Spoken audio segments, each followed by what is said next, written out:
Hey guys, thanks for tuning in. It is Thursday, February 23rd. I want to talk to you a little bit about what's going on right now on Table Rock. We've had a few warm days here. It's actually warmed the water up a little bit. Gosh, it got up in the 70s yesterday. It was kind of nice. Has warmed the water up a little bit. Of course, we've got the BFL going on this weekend out of Kimberling City. And of course, anytime you got a big tournament on the weekend in the early spring, it's going to turn off cold. So yeah, it's supposed to get down in the mid to low 20s. So we'll see. Been catching our fish on a few different things. The main one is Kitech. It's kind of a staple right now. Those shad and everything are starting to move up. Catching on a Jewel Swim Gym head. The shad are moving up a little bit into the creeks. It's that time of the year.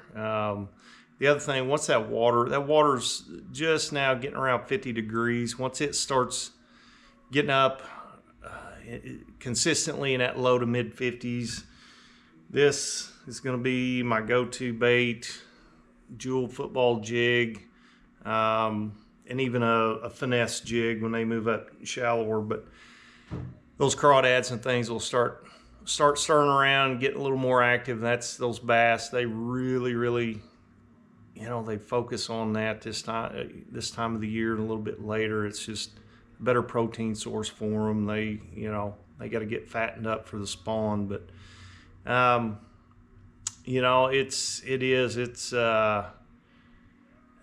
know a lot of guys have been out practicing for that BFL and the lake. We've got some tournaments coming up. Anglers in action in a few weeks on Table Rock. So it's getting that time of the year.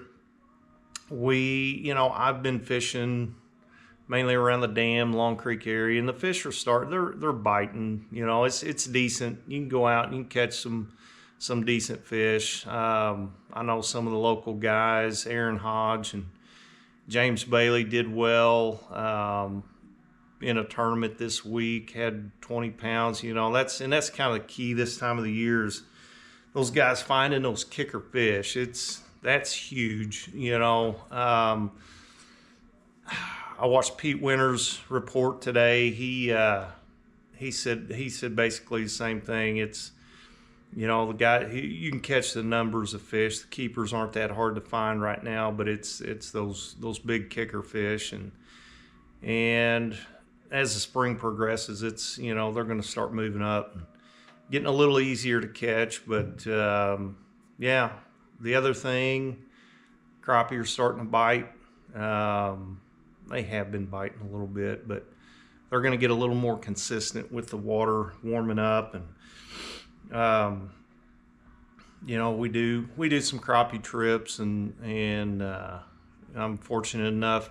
Pete Leonard is a good friend of mine. He stays on top of the crappie pretty much year round, and does a good job with that. So he's getting, I think he's got just about every weekend in March now booked up for crappie trips, and he's got about, I think he said he's got every Sunday booked up for crappie trips, but he's got some open days left for crappie. And I had a trip the other day, told a guy, they wanted to go crappie fishing in April, and I told him Pete's the man. He knows what he's doing on the crappie stuff. But yeah, that's fixing to get kicked off, and kind of looking forward. I'm ready to get back out on the water. It's been, we've been going here and there on the nice days, but I'm ready to get back in full swing of it and get out there. So got a new GoPro. We're going to try it out on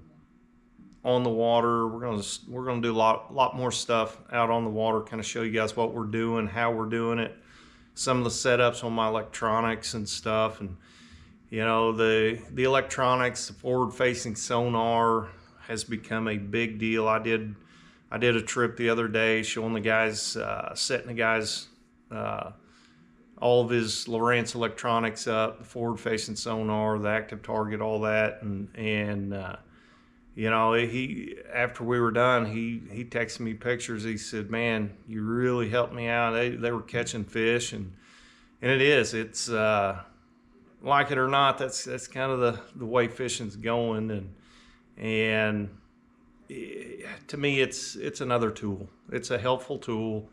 You know, it doesn't always mean that the fish are going to bite, but it gives you a target to throw at. It shows you, you know, if there are fish in that brush pile or under that dock, or, you know, out in open water. And that's kind of been the deal. You know, you've really got to, you've got to change with the times, and that's just part of it. But we'll go over how I set my electronics, my graphs and everything up, and kind of give you some footage of some active targets, so what to look for on that forward-facing sonar. It's pretty neat. It's you know, last year using it, you could identify individual fish. You could identify most of the time what they were, whether it be crappie, bass. You know, we'd have spoonbill swim in front of it, and you could tell on the screen that was a spoonbill, and you could tell just about how big it was, and pretty neat deal. So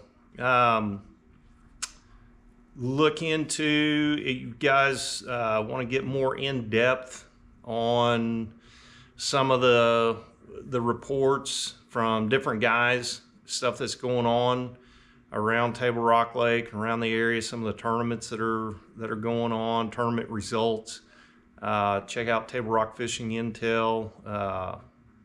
My buddy Eric Prey runs that, and then very, very, very in-depth, very detailed, and truthful reports on there about what's going on Table Rock, and you know, not only in not just one section of the lake. He covers pretty much lake wide, and does bass, crappie, you know, whatever's biting. And you know, on some days, if they're not biting, you know, some of the guys that post on there say, "Hey, it wasn't very good. They weren't biting," and so keeps you up to date on water temperatures, water clarity on different ends of the lake.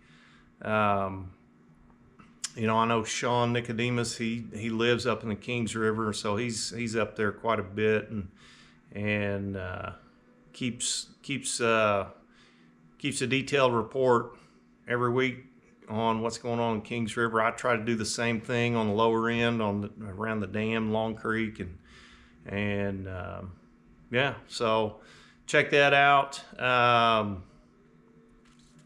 I know this weekend, like I said, BFL's going on. Extreme Outdoors has got their swap meet. I think Pete Leonard is doing